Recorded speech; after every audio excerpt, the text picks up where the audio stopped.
आणि पहिलीच महत्त्वाची बातमी आहे राष्ट्रवादी संदर्भात। अजित पवारांच्या राष्ट्रवादीच्या अडचणी वाढण्याची शक्यता आहे। पक्ष घटनेमधील बदलांबद्दलची कागदपत्र आणि प्रस्ताव सादर करा असं पत्र केंद्रीय निवडणूक आयोगाने सुनेत्रा पवार यांना पाठवलं आहे। 26 फेब्रुवारीच्या अधिवेशनामध्ये केलेल्या बदलांबद्दल प्रस्ताव सादर करा असं पत्र निवडणूक आयोगाने पाठवलेलं आहे। अजित पवारांच्या राष्ट्रवादीच्या अडचणी वाढण्याची शक्यता आहे। निवडणूक आयोगाने पक्षाच्या घटनेतील बदलांना समर्थन देणारी कागदपत्र आणि प्रस्ताव यांची सुनेत्रा पवार यांच्याकडे मागणी केली आहे। 27 जुलै रोजी केंद्रीय निवडणूक आयोगाने हे पत्र सुनेत्रा पवार यांना पाठवले। अजित पवारांच्या निधनानंतर 26 फेब्रुवारी 2026 रोजी राष्ट्रवादीच्या राष्ट्रीय कार्यकारिणीची बैठक झाली होती।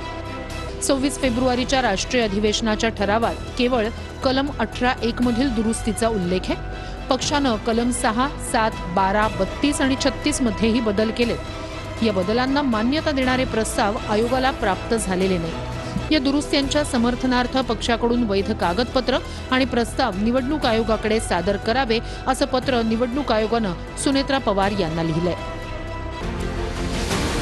जर राष्ट्रवादी काँग्रेस पक्ष या दुरुस्त्यांच्या समर्थनार्थ आयोगाला वैध प्रस्ताव आणि कागदपत्र सादर करण्यात अयशस्वी ठरला तर अनेक मोठे प्रश्न निर्माण होऊ शकतात।